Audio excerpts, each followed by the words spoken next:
আজকের আলোচনা শুরু করতে চাচ্ছি একজন নবীকে কেন্দ্র করে, যিনি তুয়া উপত্যকায় দাঁড়িয়ে আছেন। আল্লাহ রাব্বুল আলামিন তাকে বলছেন, বা'দা আউযু বিল্লাহি মিনাশ শাইতানির রাজীম, ইন্নানী আনাল্লাহ, নিশ্চয়ই আমি আল্লাহ, লা ইলাহা ইল্লা আনা, আমি ছাড়া কোনো ইলাহ নেই, ফা'বুদনি, তুমি আমার ইবাদত করো, ওয়া আকিমিস সালাতা লিযিকরি, এবং আমার স্মরণের জন্য সালাত কায়েম করো, প্রতিষ্ঠা করো। সেই নবীকে আল্লাহ রাব্বুল আলামিন একটা গুরুত্বপূর্ণ দায়িত্ব দিচ্ছেন।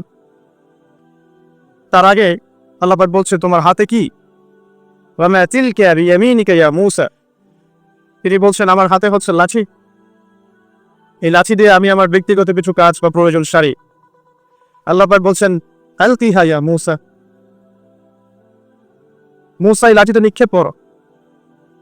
ফাআলকাহা, অতঃপর তিনি সেটাকে নিক্ষেপ করলেন। ফাইযা হিয়া হাইয়াতুন তাসআ, এরপর সেই লাঠি জীবন্ত হয়ে ছোটাছুটি শুরু করল সাপের মতো।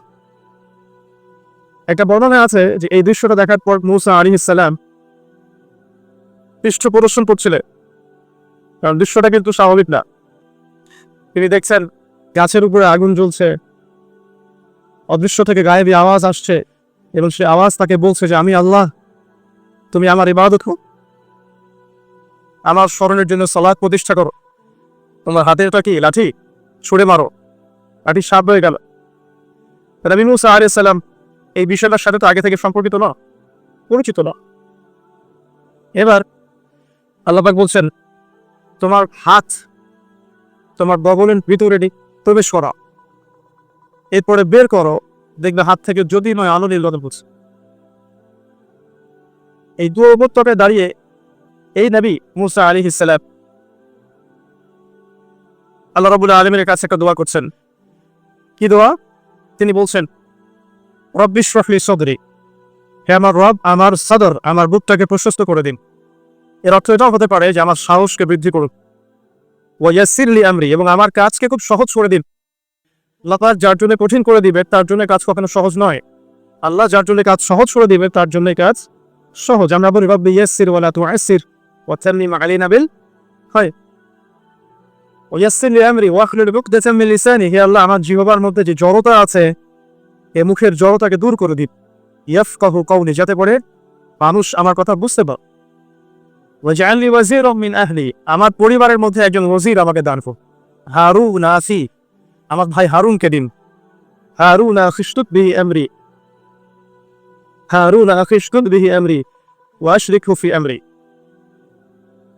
ওয়াজআল লি ওয়াজিরাম মিন আহলি, হারুন আখিশতুত বিহি আজরি ওয়া আশরিকহু ফি আমরি। আমার পরিবারের মধ্যে হারুনকে আপনি আমার ওজির করে দিন, এবং আমার কাজে তাকে আপনি আমার সহযোগী বানিয়ে দিন।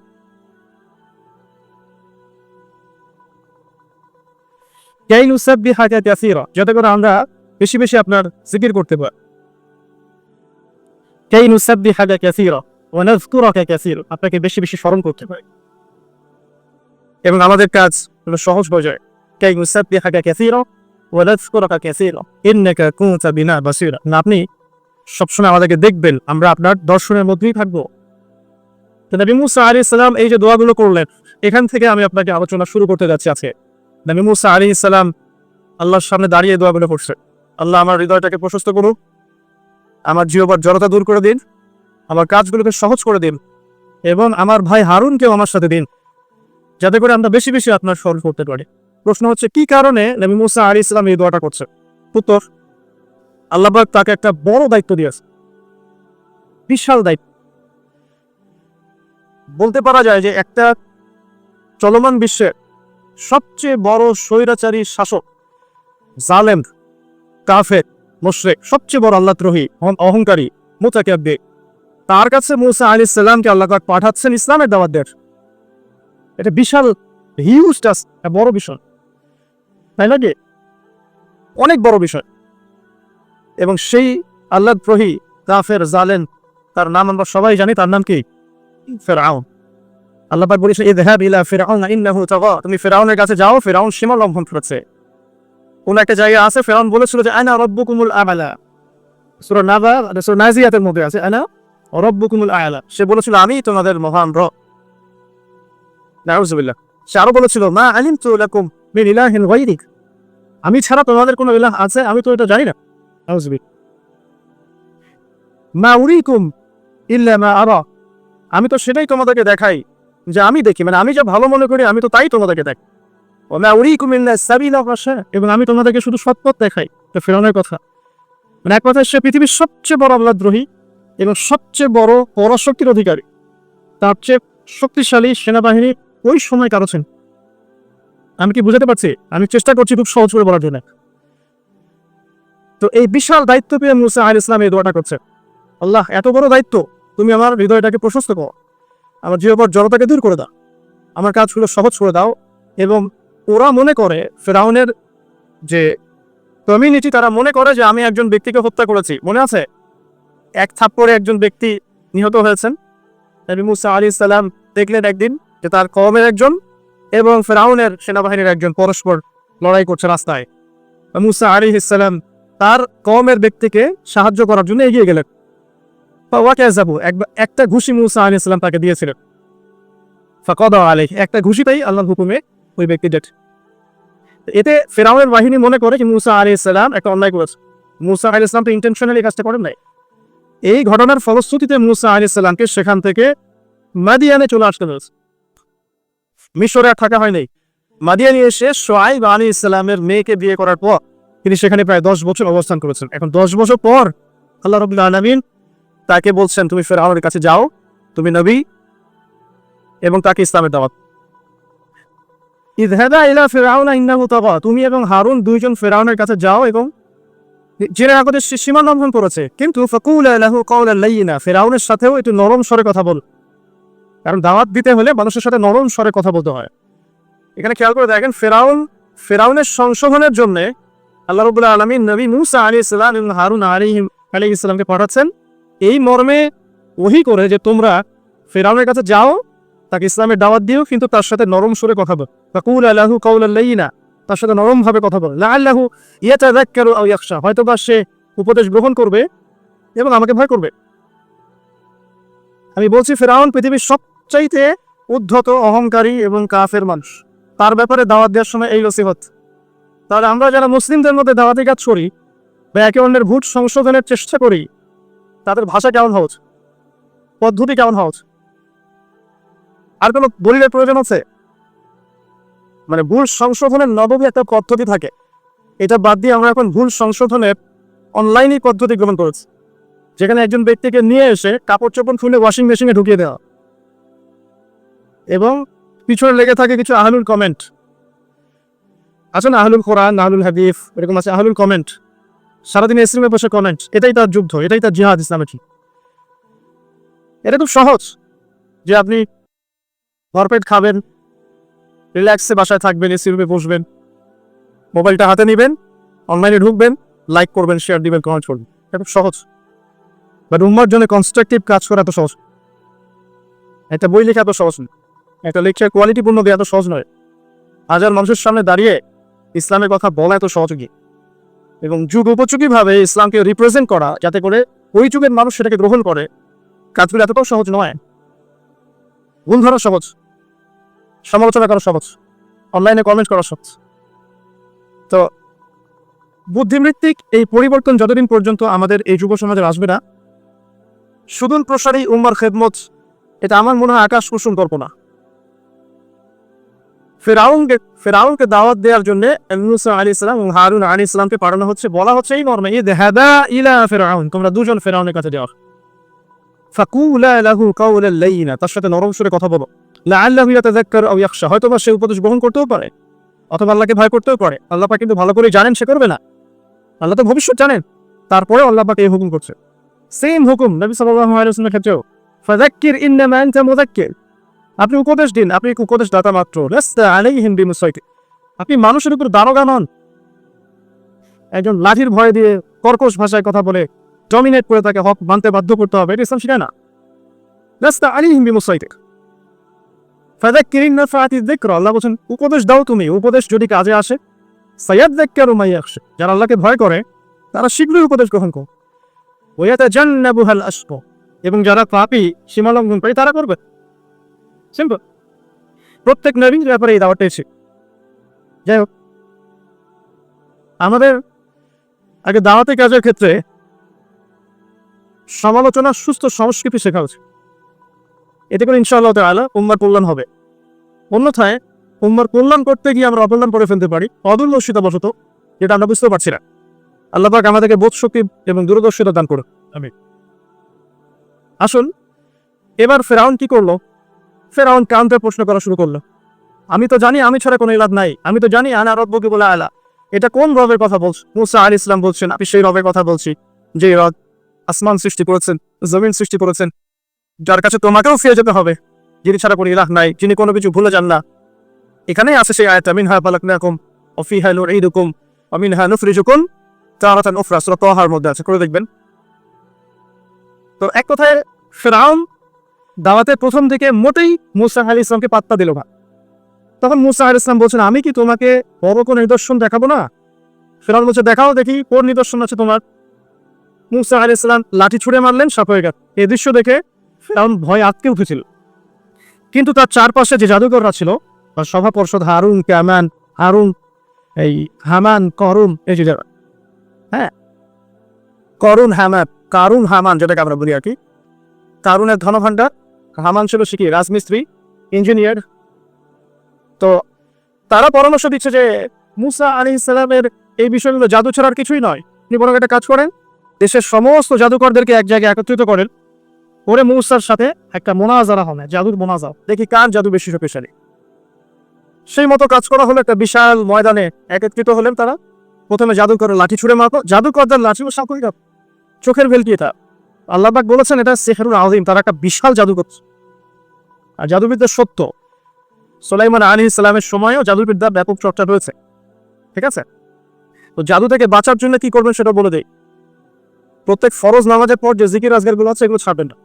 সকাল সন্ধ্যায় যে দোয়াগুলো আছে এগুলো ছাড়বেন না। এই দোয়াগুলো শেখার সবচেয়ে বেস্ট একটা বই হচ্ছে হিসনুল মুসলিম। এই বইটা বাসায় মুখস্থ করে ফেলেন।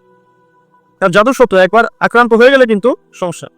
জাদু সত্য, চোখের বদনজরও সত্য। চোখের বদনজর সত্য। জাদুর মধ্য দিয়ে স্বামী স্ত্রীর সম্পর্কে বিচ্ছেদ ঘটানো সম্ভব, কারো ক্ষতি করা সম্ভব। হিংসা সত্য, হিংসার ফল সত্য। যে ব্যক্তি হিংসা করে তার আমল নামের নেকিগুলো এমনভাবে পুড়ে যায়, ঠিক যেমন করে কাছে আগুন দিলে কাঠ পড়ে যায়। সবচেয়ে বেস্ট অপশন, যদি কিছু পারেন না পারেন, সকাল সন্ধ্যায় 3 বার করে সূরা ইখলাস, 3 বার সূরা ফালাক, 3 বার সূরা নাস পড়বে, ইনশাআল্লাহ যথেষ্ট। ইনশাআল্লাহ। আর প্রত্যেক ফরজ নামাজে পড়ে আয়াতুল কুরসি, রাতে শোয়ার সময় আয়াতুল কুরসি এবং সূরা বাকারার শেষের 2 আয়াত বা 3 আয়াত, ইনশাআল্লাহ আপনি সেফ থাকবেন। তো এটাই জন্য বললাম যে এখন কিন্তু বাংলাদেশের প্রেক্ষাপটে জাদুবিদ্যার চর্চা হচ্ছে। দেখবেন তান্ত্রিক কবিরাজ অনেক বের হয়েছে, পোস্টারিং করে করেন, মানে স্বামী স্ত্রী বিচ্ছেদ করানো হয়, প্রেমের সম্পর্ক জোর লাগানো হয়, এই করা হয়, সেই করা হয়। এগুলো ডেকে ডেকে মানুষকে ইমান হারা করছে। কেউ যদি জাদু চর্চা করে নিঃসন্দেহে সে কাফের হয়ে যাবে।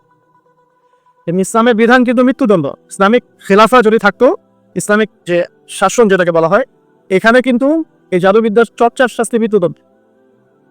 যাই হোক, এটার জন্য একটা বই সাজেস্ট করলাম, হিসনুল মুসলিম। তো ফিরআউনের এই যে বড় বড় জাদুকররা, তারা যখন লাঠি ছুঁড়ে মারলো, সাপ হয়ে গেল। এবার মুসা আলাইহিস সালাম তার লাঠি ছুঁড়ে মারলেন, তার লাঠি এত বড় সাপ হয়ে গেল যে ওই সাপগুলোকে সে গিলে ফেল। এই দৃশ্যটা দেখে এই জাদুকরদের সবাই তাৎক্ষণিক মুসলিম হয়ে যায়, তাৎক্ষণিক। তারা বলল যে ক্বালু আমান্না বিরাব্বি হারুন ওয়া মূসা, তারা বলে উঠলো সমস্বরে যে আমরা হারুন এবং মূসার রবের প্রতি ঈমান নিয়ে আসলাম। কারণ তারা তো সবচেয়ে বড় জাদুকর, তারা জানেন যে আসলে কোনটা জাদু আর কোনটা মুজিজা, তারা ভালো বুঝতে পারে। তো ফিরআউন এবার এখনো মানতে নারাজ। সে বলছে, আচ্ছা, ইন্নাহু কাবীরুকুম, নিশ্চয়ই ওই মূসা তোমাদের বড় লিডার হবে। আল্লামাকুমুস সিহর, সে তোমাদেরকে জাদু শিখিয়েছে। ফিরআউন বলছেন, মূসা এবং হারুন সম্ভবত তোমাদের লিডার, সেই তোমাদেরকে জাদু শিখিয়েছে। নাউযুবিল্লাহ। তো এই জাদুকররা কিছুতেই আর ঈমান হারা হলো না। তারা এক ওয়াক্ত নামাজও পড়ে নাই, একটা সওমও রাখেন নাই। তারা কিন্তু আল্লাহর জন্য জিহাদও করেন নাই, তারা যাকাত দেন নাই, কিছুই করেন নাই, শুধু ঈমান। ঈমান আনার পরেই ফিরআউন তাদেরকে হত্যা করব, ডান হাত বাম পা কেটে ফেলল এবং শুলে ছড়িয়ে দিল। ইনশাআল্লাহ তারা জান্নাতে চলে গেলেন। শুধু ইমান আনার কারণ, শুধু ইমান, খালেস ইমান। ইমানই সবচেয়ে বড় বিষয়। আমল করতে গিয়ে আমাদের মধ্যে ভুল ত্রুটি হতে পারে। এমনও হতে পারে কেউ সুদ খেয়ে ফেলছেন, কেউ জেনা করে ফেলছেন, স্পেশালি ইয়াং জেনারেশন, অ্যাফেয়ার, হারাম অ্যাফেয়ার, জেনা করে ফেলছে, বা বাধ্য হয়ে সে হারাম জব করছে, ঠিক আছে, মাদক দ্রব্য সেবন করেছে। এমন কোনো পাপ নাই সে করে নেই। যদি এমনও হয় তারপরেও হতাশ হবে। আল্লাহ রাব্বুল আলামিন আপনার খালেস ইমান যদি আপনি নিয়ে আসতে পারেন, তওবা করে ফিরে আসতে পারেন, আল্লাহ পাক মুহূর্তের মধ্যেই সমস্ত গুনাহ তো মাফ করে দিবেন ইনশাআল্লাহ, গুনাহগুলোকে নেকি দিয়ে পরিবর্তন করে দিবেন সব। সো আমি ইয়াং জেনারেশনকে রিকোয়েস্ট করবো যে হতাশ হবেন না। হতাশার কারণে তারা আজকে বিভিন্ন জায়গায় চলে যাচ্ছে। শুধু হতাশা, চাকরি নাই হতাশ, গার্লফ্রেন্ডের সাথে বনিবনা হচ্ছে না হতাশ, তারপরে বাসা থেকে প্রেশার দেওয়া হচ্ছে হতাশ, কবে কামাই করবি, কবে খাওয়াবি হতাশ, চাকরি একটা ভালো রেজাল্ট হচ্ছে না হতাশ। মানে হতাশাই কিন্তু মূল কারণ। ফ্রাস্ট্রেটেড তারা লাইফটার পক্ষে, দূর লাইফে কিছুই করতে পারতেছে, চারদিক থেকে প্রেশার, তখন তারা হতাশ হয়ে বিভিন্ন খারাপ হতে পা বাড়াচ্ছে। তো হতাশা দূর করার জন্য একটা বিষয় যথেষ্ট, সেটা হলো আপনি আল কোরআনের কাছে আসেন এবং 5 ওয়াক্ত নামাজ মসজিদে আদায় করেন। ইনশাআল্লাহ দেখবেন হতাশা আপনার মন থেকে চলে যাবে। এবং ডেইলি জিকির আজকারগুলো নিয়মিত করেন, দেখবেন ইনশাআল্লাহ আপনার মনটা আল্লাহর নূর বা আলো দিয়ে পরিপূর্ণ থাকবে। আপনি হতাশ হবেন। আর শয়তান তখনই সুযোগ নেবে আপনার কাছে যখন আপনি হতাশ হয়ে যাবেন। আপনি হতাশ হয়ে গেলে শয়তান আপনার কাছে সুযোগ নেবে হতাশ হবে। তো আসুন সামনের দিকে যাই। যে জাদুকররা যখন ইসলাম কবুল করলো, এরপরে নবী মুসা আলাইহিস সালাম ফেরাউনকে বারংবার দাওয়াত দিয়েছেন। বারংবার, কতবার সেটা আল্লাহ ভালো জানেন। বারংবার তাকে দাওয়াত দিয়েছেন, ফেরাউন তার দাওয়াত কবুল করেনি। যখন সে দাওয়াত কবুল করেন, নবী মুসা আলাইহিস সালাম আল্লাহর কাছে দোয়া করতেন, একটা করে আযাব আসতো। একবার ব্যাঙের আযাব আসলো, একবার উকুনের, একবার ধরেন যে আপনার প্লেগ বা মহামারী, একবার রক্তের আযাব, হ্যাঁ, একবার ওই যে ফড়িংয়ের আযাব, মানে বিভিন্ন আযাব আসতে থাকে। যখনই কোনো আযাব আসে তখন ফেরাউন বলে যে হে মুসা, তুমি তোমার রবের কাছে দোয়া করো, যদি আযাব উঠিয়ে নেওয়া হয় আমরা মুমিন হয়ে যাই আর বনু ইসরাইলকে ছেড়ে দিই। বনু ইসরাইল কারা? যাদেরকে ফেরাউন দাস বানিয়ে রেখেছে। এই বনু ইসরাইলের সাথে ইউসুফ আলাইহিস সালামের সম্পর্ক আছে, ইয়াকুব আলাইহিস সালামের সম্পর্ক আছে, ঘুরে ফিরে ইব্রাহিম আলাইহিস সালামের সন্তান ইসহাক আলাইহিস সালামের ট্রাইবের সাথে মিলে যায়। ঠিক আছে, যারা প্রথমে থাকতেন প্যালেস্টাইনে, সেখান থেকে এই যে মিশরে চলে আসলেন, পরে তাদের হিস্ট্রি কি হলো আমরা সামনে জানবো। যখনই কোনো আযাব আসে তখন ফেরাউন মুসা আলাইহিস সালামকে বলে তুমি জাস্ট দোয়া করো আল্লাহর কাছে, আল্লাহ যেন আযাব উঠিয়ে নেয়, আমরা মুমিন হয়ে যাচ্ছি। কিন্তু যখনই মুসা আলাইহিস সালাম দোয়া করেন, আযাব উঠে যায়, ফেরাউন আবার সীমা লঙ্ঘন করা শুরু করে। এই সিলসিলা চলতে লাগলো, চলতে চলতে চলতে এমন এক পর্যায়ে আসলো যে ফেরাউন সিদ্ধান্ত নিল ঠিক আছে, বনু ইসরাইলকে আমরা সদলভাবে শেষ করে ফেলি। কিভাবে? পরিকল্পনা করা হলো, ঠিক আছে বনু ইসরাইলকে আমরা ছেড়ে দেই, মূসা তাকে নিয়ে যাক, যখন তারা লোহিত সাগরে পৌঁছাবে আমরা পিছন দিক থেকে ধাওয়া করে ওদেরকে পিছিয়ে দিই। এই ঘটনা আপনারা সবাই জানেন, কিন্তু এরপরে যা হতে যাচ্ছে এটা সবাই হয়তো জানি। এবার আসে মূসা আলাইহিস সালাম বনু ইসরাইলকে নিয়ে যাচ্ছেন, সামনে লোহিত সাগর, পিছনে ফেরাউনের বাহিনী ধাওয়া করছে। উদ্দেশ্য মূসা এবং বনু ইসরাইল সবাইকে একসাথে শেষ করে ফেলা। আর বলে রাখি যে ফেরাউনের কাছে ছিল তৎকালীন সময়কার সবচেয়ে সেরা সেনাবাহিনী, সুপার পাওয়ার, এখনকার ওই যে ন্যাটো, রাশিয়া, চায়নার মতো। আর তো আল্লাহ রাব্বুল আলামিন পরিকল্পনা করেছেন এখানে কোনো একটা। মূসা আলাইহিস সালামের কওমের মানুষরা, কিছু কিছু মানুষ বলা শুরু করলো ইয়া মূসা ইন্না লামুদরাকুন, হে মূসা আমরা তো ধরা পড়ে গেলাম, সামনে লোহিত সাগর, পিছনে ফেরাউন। মূসা আলাইহিস সালাম এইরকম অবস্থাতেও বলছেন কাল্লা, তৎক্ষণাৎ না, পশ্চিম কালেও না, ইন্না রাব্বি মাইয়া সায়াহদিন, আমার সাথে আমার রব আছেন, তিনি আমাকে পথ দেখান। চিন্তা করতে পারেন, এই কথা কিন্তু আমাদের নবী একদিন বলেছিলেন যখন আবু বকর সিদ্দিক রাদিয়াল্লাহু আনহুর সাথে তিনি গারে সাউরে আটকা পড়েছেন, আত্মগোপন করেছেন, এখন কাফেররা 4-5 দিন ঘিরে ফেলেছে। তখন আবু বকর রাদিয়াল্লাহু আনহু কি বলছিলেন? ইয়া রাসূলুল্লাহ, তারা তো আমাদেরকে দেখে ফেলবে, নিচে তাকাইলে দেখে ফেলবে। রাসূল সাল্লাল্লাহু আলাইহি ওয়াসাল্লাম কখনো না, লা তাহজান, তুমি দুশ্চিন্তা করো না, ইন্নাল্লাহা মা'ানা, আল্লাহ আমাদের সাথে আছে। এগুলো কিন্তু চারটাখানি কথা না। যখন আপনি বিপদে পড়ে একনিষ্ঠভাবে আল্লাহর প্রতি তাওয়াক্কুল করে খালি বলবেন যে হাসবি আল্লাহ ওয়া নি'মাল ওয়াকিল, আল্লাহই আমার জন্য যথেষ্ট, তিনি উত্তম কর্মবিধায়ক, আল্লাহ পাকের দায়িত্ব হয়ে যাবে আপনাকে সাহায্য করেন ইনশাআল্লাহ। কোনো টেনশন করবেন। যখনই কোনো বিপদ আপদে পড়বেন মন থেকে বলবেন হাসবি আল্লাহ ওয়া নি'মাল ওয়াকিল অথবা হাসবুনাল্লাহ ওয়া নি'মাল ওয়াকিল, ইনশাআল্লাহ দেখবেন আল্লাহর সাহায্য নেমে আসবে। তো মূসা আলাইহিস সালাম এই কথা বললেন, বলা মাত্রই কি হলো?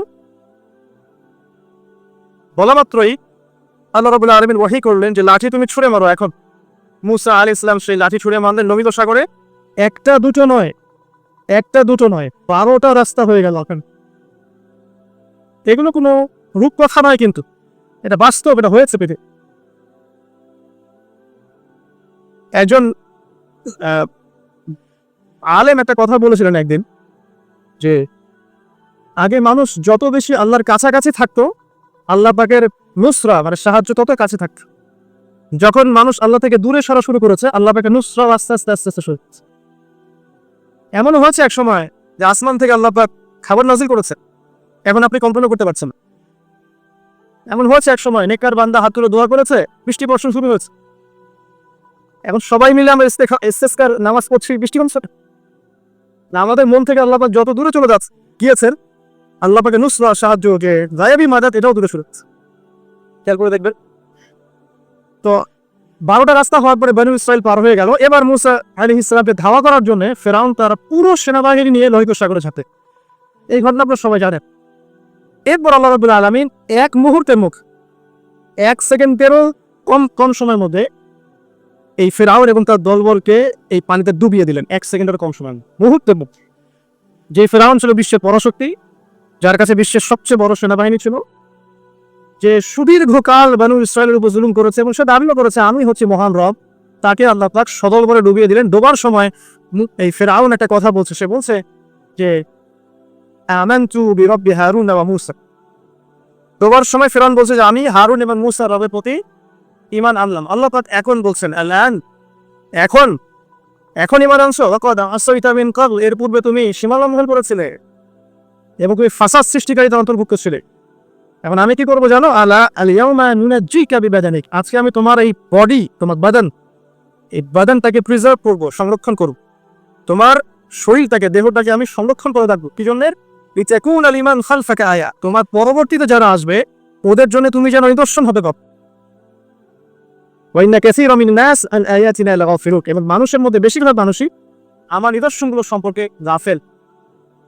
আল্লাহ পাক ফিরআউনের বডি কেন প্রিজার্ভ করেছেন? যাতে করে ফেরাউনের এই মমি বা ফেরাউনের এই যে বডি, এটা যাতে তার পরবর্তী যুগের মানুষদের জন্য নিদর্শন হয়। ঠিক আছে, এই পয়েন্টটা আপনি এখন মাথায় রেখে দেন। লেকচারের এই জায়গায় এসে এই পয়েন্টটা জাস্ট মাথায় রেখে দেন যে আল্লাহ পাক কেন ফেরাউনের বডিটাকে প্রিজার্ভ করেছেন, যাতে পরবর্তী জেনারেশন যারা আসবে তাদের জন্য ফেরাউনের এই লাশটা কি হয়, নিদর্শন হয়।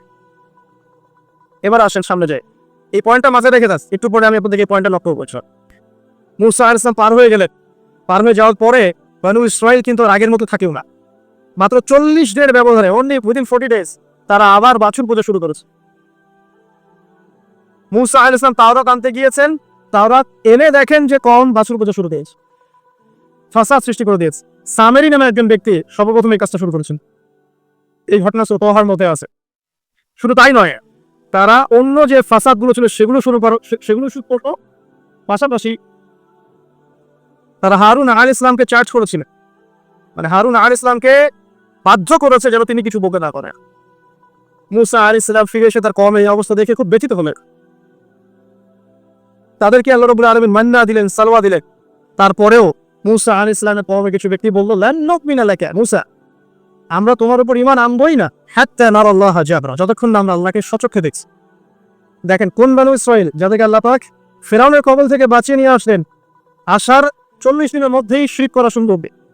আল্লাহকে দেখতে চাচ্ছে। এখন মান্না সালওয়া খাবার আসছে, তারা বলছে যে আমাদের এই খাবার পছন্দ না। ইয়া মুসা ফাদউ লানা রাব্বাক ইখরিজ লানা মিম্মা তুনবিতুল আরদু মিন বাকরিহা ওয়া কিসাইহা ওয়া ফুমিহা ওয়া আদাসিহা ওয়া বাসলিহা, হে মুসা তোমার রবকে বলো মসুর, পেঁয়াজ এমনি উৎপন্ন করে খেতে চাই আমরা। তারা নিজেরা দোয়া করছে না, বলছে মুসা তুমি তোমার রবকে বলো, চিন্তা করার কথা। এক কথায় সীমা লঙ্ঘনের সর্বোচ্চ পর্যায়ে তারা চলে গেল। মুসা আলাইহিস সালাম যখন ইন্তেকাল করলেন, তখন একটা ইন্তেকাল করার ঠিক আগে একটা আদেশ আল্লাহ পাক দিয়েছিলেন। এই জায়গাটা একটু ভালো করে বোঝেন। মুসা আলাইহিস সালাম ইন্তেকাল করার আগে আল্লাহ রাব্বুল আলামিন একটা আদেশ করেছিলেন। সেটা কি? ওই যে প্যালেস্টাইন দেখা যাচ্ছে, প্যালেস্টাইনের হোলি ল্যান্ড, পবিত্র ভূমি দেখা যাচ্ছে, সেখানে আমালেকা নামে একটা সম্প্রদায় থাকে। কি নাম? আমালেকা সম্প্রদায়ের শারীরিক গঠন অনেক ভালো, শক্তিশালী, এবং তারাও একটা সুপার পাওয়ার। মুসা আলাইহিস সালামের কওমকে আল্লাহ পাক বললেন যে তোমরা আমালেকা সম্প্রদায়কে আল্লাহ পাক বললেন যে তোমরা আমালেকার সম্প্রদায়ের বিরুদ্ধে যুদ্ধ করবে, যুদ্ধ করে তোমরা প্যালেস্টাইনে ঢুকবে, জেরুজালেম তোমাদেরকে দেওয়া হোক। কারণ ওইটা কিন্তু পবিত্র জায়গা, যেখানে ইব্রাহিম আলাইহিস সালাম সহ আবুল আম্বিয়া অনেক ইমাম, বহু ইমামের স্মৃতি বিজড়িত জায়গা। সেটা একটা পবিত্র হোলি জায়গা, যে জায়গাটার চারপাশ আল্লাহ পাক বরকতময় করেছেন, যেমন আল্লাহ পাক সূরা বানী ইসরাঈলে বলেছে। তো এবার মুসা আলাইহিস সালামের কওম যে উত্তরটা দিয়েছিল, এটা সূরা মাইদার মধ্যে আছে।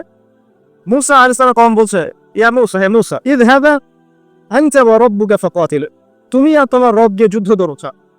ওয়া ইন্না হাহুনা কাঈদুন, আমরা এখানেই বসে আছি। এই কথা বলেছে মুসা আলাইহিস সালামের কওম, ইযহাব আনতা ওয়া রাব্বুকা ফাকাতিলা, তুমি এবং তোমার রব গিয়ে যুদ্ধ করো যাও। ওয়া ইন্না হাহুনা কাঈদুন, আমরা এখানে বসে আছি। ব্যাস, আল্লাহ পাকের গজব চলে আসলো। 40 দিন তারা খালি তিহ উপত্যকায় ঘুরতেই থাকলো। সকালে যেখান থেকে যাত্রা শুরু করে, বিকেলে আবার সে জায়গায় ফিরে আস। আল্লাহ পাক গজব দিলেন, আযাব দিলেন। এবং মুসা আলাইহিস সালামের সময়টা শেষ হয়ে যায়। ওই বাইতুল মাকদাস, জেরুজালেম বিজয় করার হলো না। ঠিক আছে, সামনে যায় চলেন। মুসা আলাইহিস সালামের পরে নবী হলেন ইউশা বিন নুন। কি নাম? ইউশা বিন নুন আলাইহিস সালামের সময় এই যুদ্ধ পরিচালিত হলো, এবং তিনি তালুতকে দায়িত্ব দিয়েছিলেন সেনাবাহিনী, যিনি মাত্র 313 জন বা 317 জন সৈন্য নিয়ে আমালেকার সম্প্রদায়ের এগেইনস্টে যুদ্ধ করেছেন। আল্লাহ পাক পরীক্ষা করেছিলেন, এই নহর পার হতে হবে, যারা পানি খাবে তারা আর যুদ্ধ করতে পারবে না, এলিমিনেট। যারা পানি খাবে না, পরীক্ষা, পানিও খাওয়া যাবে না, শুধু এক গোরফা ব্যতীত, এক চুমুক ব্যতীত, তাদেরকে নিয়ে যুদ্ধ করতে। বেশিরভাগই পানি খেয়ে ফেলেন, 313 জন বা 17 জন তারা খায়। তাদেরকে নিয়ে এই ইউশা বিন নুন নেতৃত্বে তালুত যুদ্ধ করছেন জালুতের সাথে। জালুত হচ্ছে আমালেকার সম্প্রদায়ের সেনাপতি, বিশাল শক্তিশালী, একাই সে 100 জনের জন্য যথেষ্ট, এমন শক্তিশালী।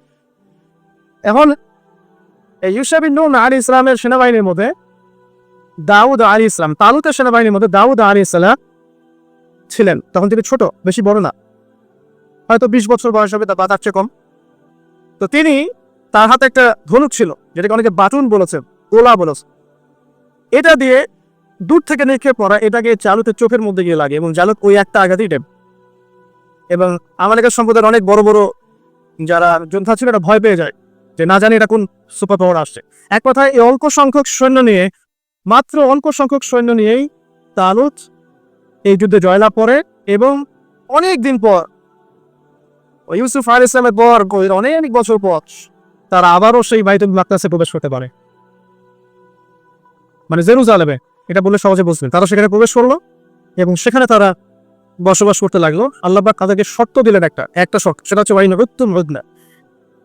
তোমরা যদি ভালো থাকো, ওয়ালাকাদ কাতাবনা ফিজ জাবুরি আন্নাল আরদা ইয়ারিসুহা মিন বা'দি যিকরি আন্নাল আরদা ইয়ারিসুহা ইবাদিয়াস সালিহুন। আল্লাহ পাক বলে দিলেন জাবুরে, জিকির লেখার পরে, উপদেশগুলো লেখার পরে, যে এই ল্যান্ড, পবিত্র ভূমি, তাদের জন্য থাকবে যারা সলেহ বা সৎ হবে। যদি তোমরা সৎ কাজ করো তাহলে এই জমিতে থাকতে পারবে, জেরুজালেম তোমাদের। যদি সৎ কাজ না করো, সীমালঙ্ঘন করো, আমিও তোমাদের ব্যাপারে ব্যবস্থা নেই। আল্লাহ পাকের এটা হুকুম। এরপর কিছু কাল তারা বেশ ভালোই ছিল। হঠাৎ করে তারা সীমালঙ্ঘন শুরু করলো। সীমালঙ্ঘন যখনই করেছে, আল্লাহ রাব্বুল আলামিন তাদেরকে পরাশক্তিদেরকে দিয়ে আক্রান্ত করে সেখান থেকে বের করে দিয়েছে। সবচেয়ে বড় বড় দুটো ঘটনা ঘটেছে। একটা রোমানদের দ্বারা, রোমানরা এসে ওদেরকে ওখান থেকে বহিষ্কার করে দিয়েছে। আরেকটা যে বুখত নাসর, তার দ্বারা পরবর্তীতে তিনি তাদেরকে এখান থেকে সীমালঙ্ঘনের কারণে বের করে দাসত্ব শৃঙ্খলা আবদ্ধ করে ব্যাবিলনে নিয়ে আসেন, যে জায়গাটার নাম হচ্ছে ইস্পাহান। ইরানের যে পুরো কন্টিনেন্ট, এখানে ইস্পাহান নামে একটা জায়গা আছে। তো এখানে তারা চলে আসে। আমি বুঝতে চাচ্ছি, দেখেন, তারা জেরুজালেমে প্রবেশ করলো, কিছুদিন থাকলো, যখনই তারা সীমালঙ্ঘন করলো, আল্লাহ পাক বের করে দিল বড় বড় দুইবার। এবার যখন দ্বিতীয়বার সীমালঙ্ঘন করার পর তাদেরকে এই ব্যাবিলনে নিয়ে আসা হয়েছে, ইরাক, ইরান, ইস্পাহান এই কন্টিনেন্টে। তারা এখন আবার দাস, বনু ইসরায়েলের দাসত্ব থেকে ওই জেরুজালেমের রাজত্ব, সেখান থেকে আবার দাস, এবার ব্যাবিলনে দাস। এখানে তারা চর্চা করছে। বলা হয়, ডক্টর রাগিব স্যার হিস্ট্রি কিতাবে এনেছেন যে এখানে আসার পরে তাওরাত লেখার যে ব্যাপারটা, এটা স্টার্ট করেছে তারা। 400-500 বছর পর তাওরাত এইভাবে লেখা হয়েছে কাগজে। তারা কতটা কাগজে কলমে লিখতে পারেন, তাহলে কতটা ব্যক্তিত্ব এখানে সাধন হতে পারে, এটা ভাবেন এখন। তাও একটা কথা বলা হয়নি যে এই দুইবার তাদেরকে বের করে দেওয়ার আগে দাউদ আলাইহিস সালাম কিন্তু ওই হোলি ল্যান্ড থেকে, জেরুজালেম থেকে এই পুরো ওয়ার্ল্ডকে রুল করেছে। এবং দাউদ আলাইহিস সালামের পরে তার সন্তান সুলাইমান আলাইহিস সালাম, তিনিও কিন্তু এই জেরুজালেম থেকেই পুরো বিশ্বকে নেতৃত্ব দিয়েছে। এবং তার শাসন ক্ষমতা ছিল অসাধারণ, অনন্য, এমন যে মুহূর্তে চোখের পলকের মধ্যে একটা রাজ্যের সিংহাসনকে তুলে নিয়ে আসতে পারে। একবার সাবার রানী বিলকিসের ঘটনা কি করেছে, সূর্যকে সেজদা করে হুদহুদ পাখি খবর দিল। তো সুলাইমান আলাইহিস সালাম বলছেন যে কে আছো জিনদের মধ্যে, কে আছো ওই রানীর সিংহাসন তুলে নিয়ে আসতে পারবা? একজন বলছে যে আমাকে এতটুকু সময় দেন, আপনি বসবেন উঠবে এইটুকু সময়ের মধ্যে আমি নিয়ে চলে আসবো। আরেকজন যার কাছে কিতাবের জ্ঞান ছিল সে বলছে যে বসা ওঠা লাগবে না, আপনি চোখের পলক ফেলতে যতক্ষণ সময় লাগে এতটুকু সময়ের মধ্যে আমি তুলে নিয়ে আসবো সেই সিংহাসন। চিন্তা করতে পারেন কি পরিমাণ সুপার পাওয়ার ছিলেন সুলাইমান আলাইহিস সালাম? আপনি কি ভাবতে পারলেন? আজকে আমরা যে ক্ষমতা দাপকগুলো দেখাই ওয়ার্ল্ড ওয়াইড, এগুলো সুলাইমান আলাইহিস সালামের সামনে কিচ্ছু না। জিন জাতি তার অনুকূলে, জিন জাতিকে দিলে কাজ করাতে পারে। পাখির ভাষা বোঝেন, পিঁপড়ার ভাষা বোঝেন, হ্যাঁ আন্টি আছে তার সিংহাসন, মুহূর্তের মধ্যে এখান থেকে ফ্লাই করে বিশ্বের এক প্রান্তে আবার একটা। এইরকম সুপার পাওয়ার ছিল সুলাইমান আলাইহিস সালাম। এবং বনু ইসরাইল ওই সময় তাদেরকে দেখেন আবার কি ভাগ্যের নির্মম পরিহাস, জুলুম করার কারণে, আল্লাহ পাকের সাথে সীমা লঙ্ঘন করার কারণে, সুলাইমান আলাইহিস সালামের পরবর্তীতে আবার ফাসাদ সৃষ্টি করার কারণে এই যে আবার দাসত্ব শৃঙ্খলা আবদ্ধ হয়ে ব্যাবিলনে আসতে বস, আবার ব্যাবিলনে আসতে। তাহলে চেইনটা মিলান, মিশরের দাসত্ব থেকে জেরুজালেমের রাজত্ব, সেখান থেকে পুরো ওয়ার্ল্ডের সুপার পাওয়ার, আবার সীমা লঙ্ঘন, আবার আসলো কোথায়? ব্যাবিলন। এবার এসে তারা চর্চা করে যে আমাদের আরেকজন মেসি আছে, সেই মেসি যখন আসবে আমরা আবারও সেই হোলিল্যান্ড ফিরে পাবো এবং সেখান থেকে আমরা বিশ্ব শাসন করব। আচ্ছা এবার আসেন, এবার আপনাদেরকে মাথার পিছনে রাখতে বলেছিলাম একটা কথা, সেটা কোনটা? ফেরাউনের মমি। এবার আমরা দেখতে পাচ্ছি যে 1897 সাল 1897, আমরা 1897 চলে আসি। 1897 আগে অনেক ঘটনা ঘটেছে, ওইদিকে আমি শর্ট টাইমে যেতে পারবো না। এই জেরুজালেম মাশাআল্লাহ উমর রাদিয়াল্লাহু আনহুর সময় বিজিত হয়েছে, উনি নিয়েছেন। তারপরে আবু উবাইদা ইবনে জাররাহ তিনি প্রবেশ করেছেন।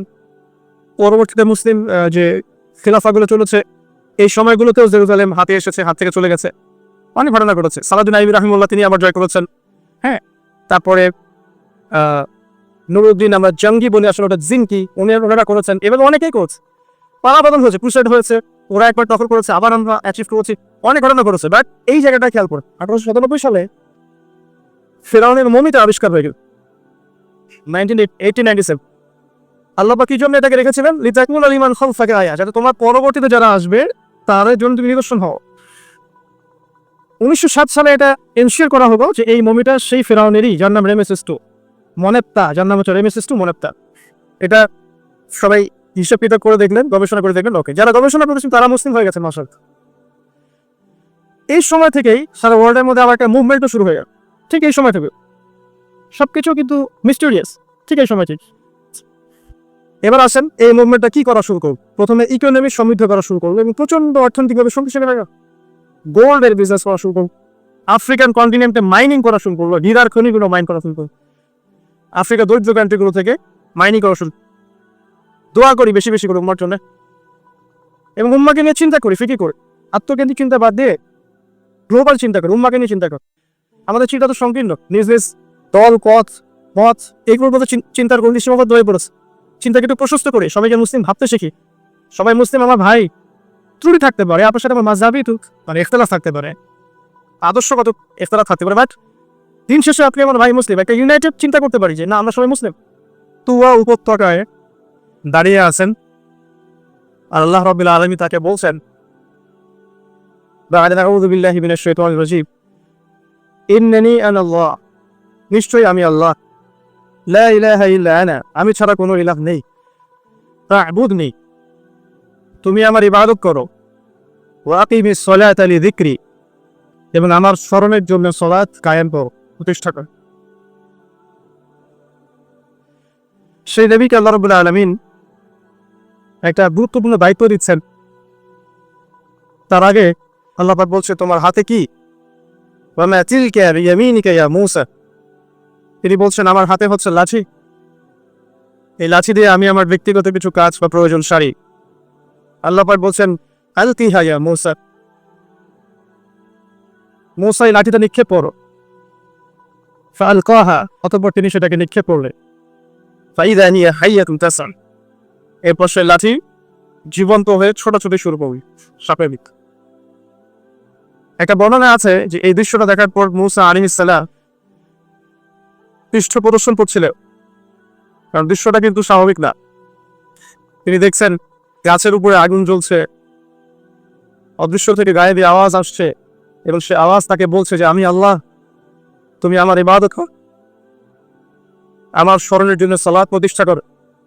তোমার হাতে ওটা কি লাঠি, ছুঁড়ে মারো, লাঠি সাপ হয়ে গেল। নবী মুসা আলাইহিস সালাম এই বিষয়টার সাথে তো আগে থেকে সম্পর্কিত না, পরিচিত না। এবার আল্লাহ পাক বলছেন তোমার হাত তোমার বগলের ভিতরে প্রবেশ করা, এরপরে বের করো, দেখবে হাত থেকে যদি নয় আলো নির্গত বুঝ। এই তুয়া উপত্যকায় দাঁড়িয়ে এই নবী মুসা আলাইহিস সালাম আল্লাহ রাব্বুল আলামিনের কাছে একটা দোয়া করছেন। কি দোয়া? তিনি বলছেন রব্বি ইশরাহ লি সাদরি, হে আমার রব আমার সাদর, আমার বুকটাকে প্রশস্ত করে দিন। এর অর্থ এটাও হতে পারে যে আমার সাহসকে বৃদ্ধি করুন। ওয়া ইয়াসসির লি আমরি, এবং আমার কাজকে খুব সহজ করে দিন। আল্লাহ যার জন্য কঠিন করে দিবে তার জন্য কাজ কখনো সহজ নয়। আল্লাহ যার জন্য কাজ সহজ করে দিবে তার জন্য কাজ সহজ। আমরা বলি রব্বি ইয়াসসির ওয়া লা তুআসসির ওয়া তাম্মিম আলাইনা বিল খায়র। ওয়া ইয়াসসির লি আমরি ওয়াহলুল উকদাতাম মিন লিসানি, হে আল্লাহ আমার জিহ্বার মধ্যে যে জড়তা আছে এই মুখের জড়তাকে দূর করে দিন। ইয়াফকাহু কওলি, যাতে করে মানুষ আমার কথা বুঝতে পারে। ওয়াজআলনি ওয়াজিরাম মিন আহলি, আমার পরিবারের মধ্যে একজন ওয়াজির আমাকে দাঁড় করুন। হারুন আখি, আমার ভাই হারুনকে দিন। হারুন আফিশতুদ বিহি আমরি, হারুন আফিশতুদ বিহি আমরি ওয়া আশরিকহু ফি আমরি। ওয়াজআলনি ওয়াজিরাম মিন আহলি হারুন আফিশতুদ বিহি আজরি ওয়া আশরিকহু ফি আমরি। আমার পরিবারের মধ্যে হারুনকে আপনি আমার ওজির করে দিন এবং আমার কাজে তাকে আপনি আমার সহযোগী বানিয়ে দিন।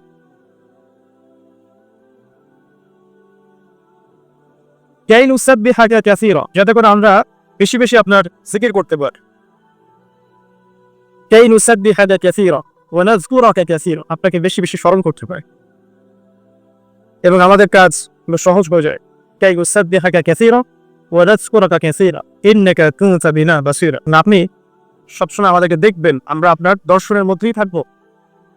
নবী মুসা আলাইহিস সালাম এই যে দোয়াগুলো করলেন, এখান থেকে আমি আপনাকে আলোচনা শুরু করতে যাচ্ছি আজকে। নবী মুসা আলাইহিস সালাম আল্লাহর সামনে দাঁড়িয়ে দোয়াগুলো করছেন। আল্লাহ আমার হৃদয়টাকে প্রশস্ত করুন, আমার জিহ্বার জড়তা দূর করে দিন, আমার কাজগুলোকে সহজ করে দিন, এবং আমার ভাই হারুনকেও আমার সাথে দিন, যাতে করে আমরা বেশি বেশি আপনার স্মরণ করতে পারি। প্রশ্ন হচ্ছে কি কারণে নবী মুসা আলাইহিস সালাম এই দোয়াটা করছে? উত্তর, আল্লাহ পাক তাকে একটা বড় দায়িত্ব দিয়েছে, বিশাল দায়িত্ব।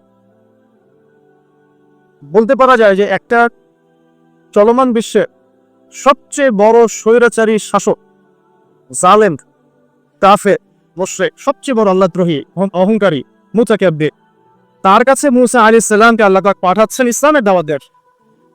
এটা বিশাল হিউজ টাস্ক, বড় বিষয়, তাই নাকি? অনেক বড় বিষয়।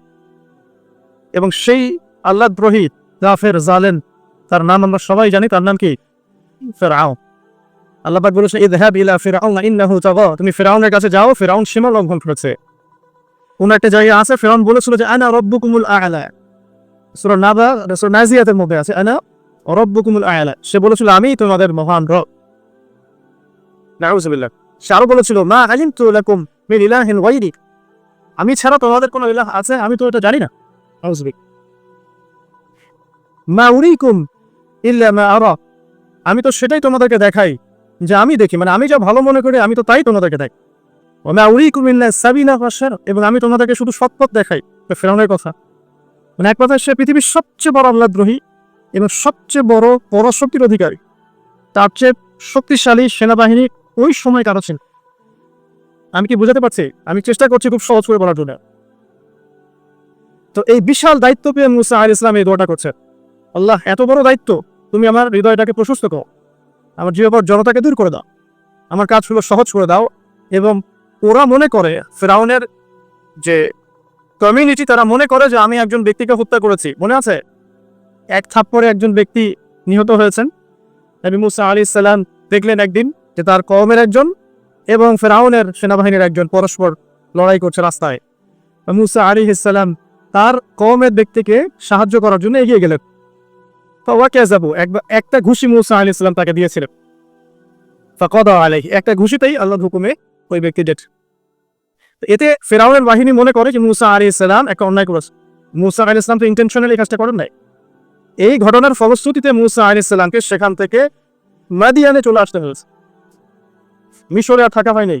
মাদিয়ানে এসে শুআইব আলাইহিস সালামের মেয়েকে বিয়ে করার পর তিনি সেখানে প্রায় 10 বছর অবস্থান করেছেন। এখন 10 বছর পর আল্লাহ রাব্বুল আলামিন তাকে বলছেন, তুমি ফেরাউনের কাছে যাও, তুমি নবী, এবং তাকে ইসলামের দাওয়াত।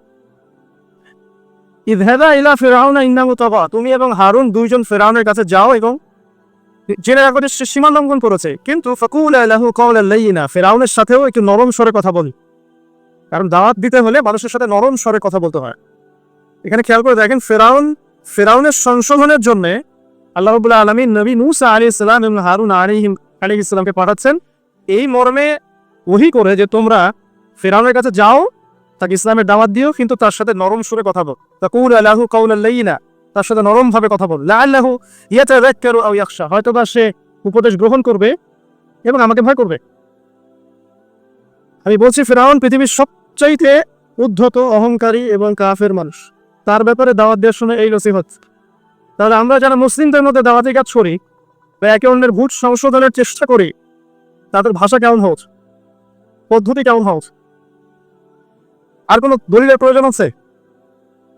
মানে ভুল সংশোধনের নবম একটা পদ্ধতি থাকে, এটা বাদ দিয়ে আমরা এখন ভুল সংশোধনের অনলাইনই পদ্ধতি গ্রহণ করেছি, যেখানে একজন ব্যক্তিকে নিয়ে এসে কাপড় চোপড় খুলে ওয়াশিং মেশিনে ঢুকিয়ে দেওয়া এবং পিছনে লেগে থাকে কিছু আহলুল কমেন্ট আছে না, আহলুল কোরআন, আহলুল হাদিস, এরকম আছে আহলুল কমেন্ট, সারাদিন ইসলামে বসে কমেন্ট। এটাই তার যুদ্ধ, এটাই তার জিহাদ ইসলামের ঠিক।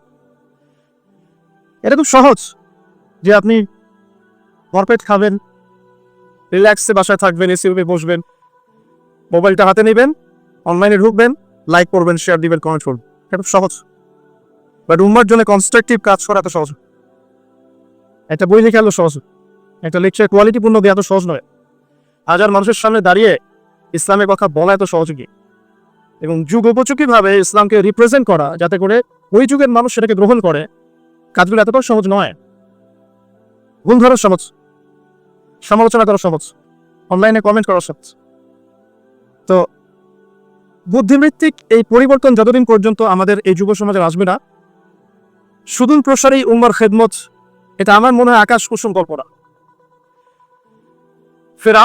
ফেরাউনকে দাওয়াত দেওয়ার জন্য মূসা আলাইহিস সালাম এবং হারুন আলাইহিস সালামকে পাঠানো হচ্ছে, বলা হচ্ছে এই নরমে, ইযহাবা ইলা ফিরআউন, তোমরা দুজন ফেরাউনের কাছে যাও, ফাকুলা লাহু কাওলান লাইয়িনা, তার সাথে নরম সুরে কথা বলো, লাআল্লাহু ইয়াতাযাক্কারু আও ইয়াখশা, হয়তোবা সে উপদেশ গ্রহণ করতেও পারে অথবা আল্লাহকে ভয় করতেও পারে। আল্লাহ পাক কিন্তু ভালো করেই জানেন সে করবে না, আল্লাহ তো ভবিষ্যৎ জানেন, তারপরেও আল্লাহ পাক এই হুকুম করছে। সেম হুকুম নবী সাল্লাল্লাহু আলাইহি ওয়াসাল্লামের ক্ষেত্রেও, ফাযাক্কির ইন্নামা আনতা মুযাক্কির, আপনি উপদেশ দিন, আপনি উপদেশ দাতা মাত্র, লাস্তা আলাইহিম বিমুসাইতির, আপনি মানুষের উপর দারোগা নন, একজন লাঠির ভয় দিয়ে কর্কশ ভাষায় কথা বলে ডমিনেট করে তাকে হক মানতে বাধ্য করতে হবে, এটা ইসলাম শিখায় না। লাস্তা আলাইহিম বিমুসাইতির, ফাযাক্কির ইন নাফাআতিয যিকরা, আল্লাহ বলেন উপদেশ দাও তুমি, উপদেশ যদি কাজে আসে, সায়াযাক্কারু মান ইয়াখশা, যারা আল্লাহকে ভয় করে তারা শীঘ্রই উপদেশ গ্রহণ করবে, ওয়া ইয়াতাজান্নাবুহাল আশকা, এবং যারা পাপী সীমা লঙ্ঘন করে তারা করবে। প্রত্যেক নবীর ব্যাপারে এই দাওয়াতটাই ছিল। যাই হোক, আমাদের আগে দাওয়াতি কাজের ক্ষেত্রে সমালোচনা সুস্থ সংস্কৃতি শেখা উচিত, এতে করে ইনশাআল্লাহ তাআলা উম্মার কল্যাণ হবে। অন্যথায় উম্মার কল্যাণ করতে গিয়ে আমরা অকল্যাণ করে ফেলতে পারি অদূরদর্শিতা বশত, এটা আমরা বুঝতে পারছি না। আল্লাহ পাক আমাদেরকে বোধ শক্তি এবং দূরদর্শিতা দান করুন। আসুন, এবার ফেরাউন কি করলো? ফেরাউন কাউন্টার প্রশ্ন করা শুরু করলো, আমি তো জানি আমি ছাড়া কোনো ইলাহ নাই, আমি তো জানি আনা রাব্বুকুমুল আ'লা, এটা কোন রবের কথা বলছ? মূসা আলাইহিস সালাম বলছেন, আমি সেই রবের কথা বলছি যে রব আসমান সৃষ্টি করেছেন, জমিন সৃষ্টি করেছেন, যার কাছে তোমাকেও ফিরে যেতে হবে, যিনি ছাড়া কোনো ইলাহ নাই, যিনি কোনো কিছু ভুলে যান না।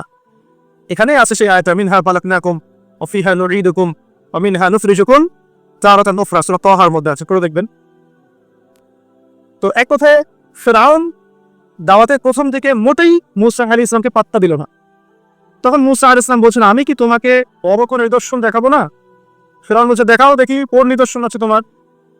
মূসা আলাইহিস সালাম লাঠি ছুঁড়ে মারলেন, সাপ হয়ে গেল। এই দৃশ্য দেখে ফেরাউন ভয়ে আটকে উঠেছিল, কিন্তু তার চারপাশে যে জাদুকররা ছিল বা সভা পর্ষদ হারুন কামান, হারুন এই হামান করুন, এই জায়গাটা, হ্যাঁ করুন হামান, কারুন হামান যেটাকে আমরা বলি আর কি। কারুনের ধনভাণ্ডার, হামান ছিল সে কি রাজমিস্ত্রি, ইঞ্জিনিয়ার। তো তারা পরামর্শ দিচ্ছে যে মুসা আলাইহিস সালামের এই বিষয়গুলো জাদু ছাড়ার কিছুই নয়, আপনি বরং একটা কাজ করেন, দেশের সমস্ত জাদুকরদেরকে এক জায়গায় একত্রিত করেন, করে মুসার সাথে একটা মোনাজারা হবে, জাদুর মোনাজা, দেখি কার জাদু বেশি শক্তিশালী। সেই মতো কাজ করা হলো, একটা বিশাল ময়দানে একত্রিত হলেন তারা। প্রথমে জাদুকর লাঠি ছুঁড়ে মারতো, জাদুকরদের লাঠি সাপ হয়ে গেল, চোখের ভেলকি। এটা আল্লাহ পাক বলেছেন এটা সিহরুন আযীম, তারা একটা বিশাল জাদু করছে। আর জাদুবিদ্যা সত্য, সুলাইমান আলাইহিস সালামের সময়ও জাদুবিদ্যার ব্যাপক চর্চা হয়েছে, ঠিক আছে। তো জাদু থেকে বাঁচার জন্য কি করবেন সেটা বলে দেই। প্রত্যেক ফরজ নামাজের পর যে জিকির আজকারগুলো আছে এগুলো ছাড়বেন না। সকাল সন্ধ্যায় যে দোয়াগুলো আছে এগুলো ছাড়বেন না। এই দোয়াগুলো শেখার সবচেয়ে বেস্ট একটা বই হচ্ছে হিসনুল মুসলিম। এই বইটা বাসায় মুখস্থ করে ফেলে। তার জাদু সত্য, একবার আক্রান্ত হয়ে গেলে কিন্তু সমস্যা। জাদু সত্য, চোখের বদনজরও সত্য, চোখের বদনজর সত্য। জাদুর মধ্য দিয়ে স্বামী স্ত্রীর সম্পর্কে বিচ্ছেদ ঘটানো সম্ভব, কারো ক্ষতি করা সম্ভব। হিংসা সত্য, হিংসার ফল সত্য। যে ব্যক্তি হিংসা করে তার আমল নামের নেকিগুলো এমনভাবে পুড়ে যায়, ঠিক যেমন করে কাছে আগুন দিলে কাঠ পড়ে যায়। সবচেয়ে বেস্ট অপশন, যদি কিছু পারেন না পারেন, সকাল সন্ধ্যা 3 বার করে সূরা ইখলাস, 3 বার সূরা ফালাক, 3 বার সূরা নাস করবে, ইনশাআল্লাহ যথেষ্ট, ইনশাআল্লাহ। আর প্রত্যেক ফরজ নামাজে পড়ে আয়াতুল কুরসি, রাতে শোয়ার সময় আয়াতুল কুরসি এবং সূরা বাকারার শেষের 2 আয়াত বা 3 আয়াত, ইনশাআল্লাহ আপনি সেফ থাকবেন। তো এটা এই জন্য বললাম যে এখন কিন্তু বাংলাদেশের প্রেক্ষাপটে জাদুবিদ্যার চর্চা হচ্ছেন, দেখবেন তান্ত্রিক কবিরাজ অনেক বের হয়েছে, পোস্টারিং করে করে, মানে স্বামী স্ত্রী বিচ্ছেদ করানো হয়, প্রেমের সম্পর্ক জোর লাগানো হয়, এই করা হয় সেই করা হয়, এগুলো ডেকে ডেকে মানুষকে আর ইমান হারা করছে। কেউ যদি জাদু চর্চা করে নিঃসন্দেহে সে কাফের হয়ে যাবে। ইসলামের বিধান কিন্তু মৃত্যুদণ্ড। ইসলামিক খেলাফা যদি থাকতো, ইসলামিক যে শাসন যেটাকে বলা হয়, এখানে কিন্তু এই জাদুবিদ্যার চর্চার শাস্তি মৃত্যুদণ্ড। যাই হোক, এটার জন্য একটা বই সাজেস্ট করলাম, হিসনুল মুসলিম। তো ফিরআউনের এই যে বড় বড় জাদুকররা, তারা যখন লাঠি ছুঁড়ে মারলো, সাপ হয়ে গেল। এবার মুসা আলাইহিস সালাম তার লাঠি ছুঁড়ে মারলেন, তার লাঠি এত বড় সাপ হয়ে গেল যে ওই সাপগুলোকে সে গিলে ফেল। এই দৃশ্যটা দেখে এই জাদুকরদের সবাই তাৎক্ষণিক মুসলিম হয়ে গেল, তাৎক্ষণিক। তারা বলল যে ক্বালু আমান্না বিরাব্বি হারুন ওয়া মূসা, তারা বলে উঠলো সমস্বরে যে আমরা হারুন এবং মূসার রবের প্রতি ঈমান নিয়ে আসলাম। কারণ তারা তো সবচেয়ে বড় জাদুকর, তারা জানেন যে আসলে কোনটা জাদু আর কোনটা মুজিজা, তারা ভালো বুঝতে পারে। তো ফিরআউন এবার এখনো মানতে নারাজ। সে বলছে আচ্ছা ইন্নাহু কাবীরুকুম, নিশ্চয়ই ওই মূসা তোমাদের বড় লিডার হবে। আল্লামাকুমুস সিহর, সে তোমাদেরকে জাদু শিখিয়েছে। মামা ফিরআউন বলছেন মূসা এবং হারুন সম্ভবত তোমাদের লিডার, সেই তোমাদেরকে জাদু শিখিয়েছে। নাউজুবিল্লাহ।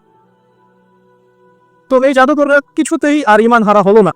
তারা এক ওয়াক্ত নামাজও পড়ে নাই, একটা সওমও রাখেন নাই, তারা কিন্তু আল্লাহর জন্য জিহাদও করেন নাই, তারা যাকাত দেন নাই, কিছুই করেন নাই, শুধু ঈমান, শুধু ঈমান। ঈমান আনার পরেই ফিরআউন তাদেরকে হত্যা করল, ডান হাত বাম পা কেটে ফেলল এবং শুলে চড়িয়ে দিল। ইনশাআল্লাহ তারা জান্নাতে চলে গেলেন, শুধু ঈমান আনার কারণ, শুধু ঈমান, খালেস ঈমান। ঈমানই সবচেয়ে বড় বিষয়। আমল করতে গিয়ে আমাদের মধ্যে ভুল ত্রুটি হতে পারে, এমনও হতে পারে কেউ সুদ খেয়ে ফেলছেন, কেউ জেনা করে ফেলছেন, স্পেশালি ইয়াং জেনারেশন, অ্যাফেয়ার, হারাম অ্যাফেয়ার, জেনা করে ফেলছে, বা বাধ্য হয়ে সে হারাম জব করছে, ঠিক আছে, মাদকদ্রব্য সেবন করেছে, এমন কোনো পাপ নাই সে করেনি। যদি এমনও হয় তারপরে হতাশ হবে। আল্লাহ রাব্বুল আলামিন আপনার খালেস ঈমান যদি আপনি নিয়ে আসতে পারেন, তওবা করে ফিরে আসতে পারেন, আল্লাহ পাক মুহূর্তের মধ্যেই সমস্ত গুনাহ তো মাফ করে দিবেন ইনশাআল্লাহ, গুনাহগুলোকে নেকি দিয়ে পরিবর্তন করে দিবেন ইনশাআল্লাহ। সো আমি ইয়াং জেনারেশনকে রিকোয়েস্ট করবো যে হতাশ হবে না। হতাশার কারণে তারা আজকে বিভিন্ন জায়গায় চলে যাচ্ছে, শুধু হতাশা। চাকরি নাই, হতাশ। গার্লফ্রেন্ডের সাথে বনিবনা হচ্ছে না, হতাশ। তারপরে বাসা থেকে প্রেশার দেওয়া হচ্ছে, হতাশ। কবে কামাই করবি, কবে খাওয়াবি, হতাশ। চাকরি একটা। তো আসুন সামনের দিকে যাই। যে জাদুঘররা যখন ইসলাম কবুল করলো, এরপরে নবী মুসা আলাইহিস সালাম ফিরআউনকে বারংবার দাওয়াত দিয়েছেন, বারংবার। কতবার সেটা আল্লাহ ভালো জানেন। বারংবার তাকে দাওয়াত দিয়েছেন, ফিরআউন তার দাওয়াত কবুল করেনি। যখন সে দাওয়াত কবুল করে নাই, মুসা আলাইহিস সালাম আল্লাহর কাছে দোয়া করতেন, একটা করে আযাব আসলো। একবার ব্যাঙের আযাব আসলো, একবার উকুনের, একবার ধরেন যে আপনার প্লেগ বা মহামারী, একবার রক্তের আজাব, হ্যাঁ, একবার ওই যে ফড়িং এর আজাব, মানে বিভিন্ন আজাব আসতে থাকে। যখনই কোনো আজাব আসে তখন ফেরাউন বলে যে হে মূসা, তুমি তোমার রবের কাছে দোয়া করো, যদি আজাব উঠিয়ে নেওয়া হয় আমরা মুমিন হয়ে যাব আর বনু ইসরায়েলকে ছেড়ে দিই। বনু ইসরায়েল কারা? যাদেরকে ফেরাউন দাস বানিয়ে রেখেছে। এই বনু ইসরায়েলের সাথে ইউসুফ আলাইহিস সালামের সম্পর্ক আছে, ইয়াকুব আলাইহিস সালামের সম্পর্ক আছে, ঘুরে ফিরে ইব্রাহিম আলাইহিস সালামের সন্তান ইসহাক আলাইহিস সালামের ট্রাইবের সাথে মিলে যায়।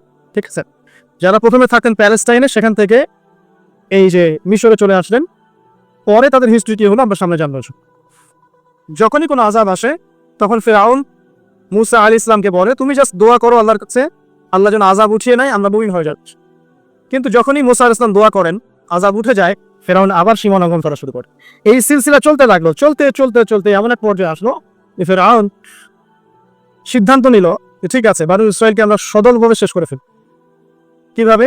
পরিকল্পনা করা হলো, ঠিক আছে বনু ইসরায়েলকে আমরা ছেড়ে দেই, মূসা তাকে নিয়ে যাক, যখন তারা লোহিত সাগরে পৌঁছাবে আমরা পিছন দিক থেকে ধাওয়া করে ওদেরকে পিষে দেব। এই ঘটনা আপনারা সবাই জানেন, কিন্তু এর পরে যা হতে যাচ্ছে এটা সবাই হয়তো জানি। এবার আসে মূসা আলাইহিস সালাম বনু ইসরায়েলকে নিয়ে যাচ্ছেন, সামনে লোহিত সাগর, পিছনে ফেরাউনের বাহিনী ধাওয়া করছে। উদ্দেশ্য মূসা এবং বনু ইসরায়েল সবাইকে একসাথে শেষ করে ফেলা। আর বলে রাখি যে ফেরাউনের কাছে ছিল তৎকালীন সময়কার সবচেয়ে সেরা বাহিনী, সুপার পাওয়ার, এখনকার ওই যে ন্যাটো, রাশিয়া, চায়নার মতো। আর তো আল্লাহ রাব্বুল আলামিন পরিকল্পনা করেছেন এখানে কোনো একটা। মূসা আলাইহিস সালামের কওমের মানুষরা, কিছু কিছু মানুষ বলা শুরু করলো ইয়া মূসা ইন্না লামুদরাকুন, হে মূসা আমরা তো ধরা পড়ে গেলাম, সামনে লোহিত সাগর, পিছনে ফেরাউন। মূসা আলাইহিস সালাম এইরকম অবস্থাতেও বলছেন কাল্লা, কখনো না, পশ্চিম কালেও না, ইন্না রাব্বি মা'ইয়া সায়াহদিন, আমার সাথে আমার রব আছেন, তিনি আমাকে পথ দেখাবেন। চিন্তা করতে পারেন, এই কথা কিন্তু আমাদের নবী একদিন বলেছিলেন, যখন আবু বকর সিদ্দিক রাদিয়াল্লাহু আনহুর সাথে তিনি গারে সাওরে আটকা পড়েছেন, আত্মগোপন করেছেন, এখন কাফেররা চারপাশ থেকে ঘিরে ফেলেছে। তখন আবু বকর রাদিয়াল্লাহু আনহু কি বলছিলেন? ইয়া রাসূলুল্লাহ, তারা তো আমাদেরকে দেখে ফেলবে, নিচে তাকালেই দেখে ফেলবে।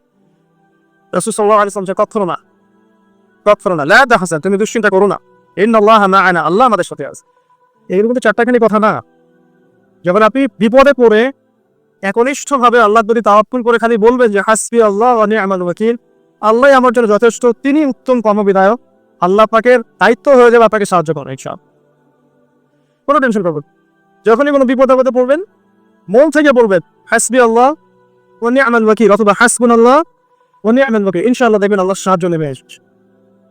তো মূসা আলাইহিস সালাম এই কথা বললেন, বলা মাত্রই কি হলো?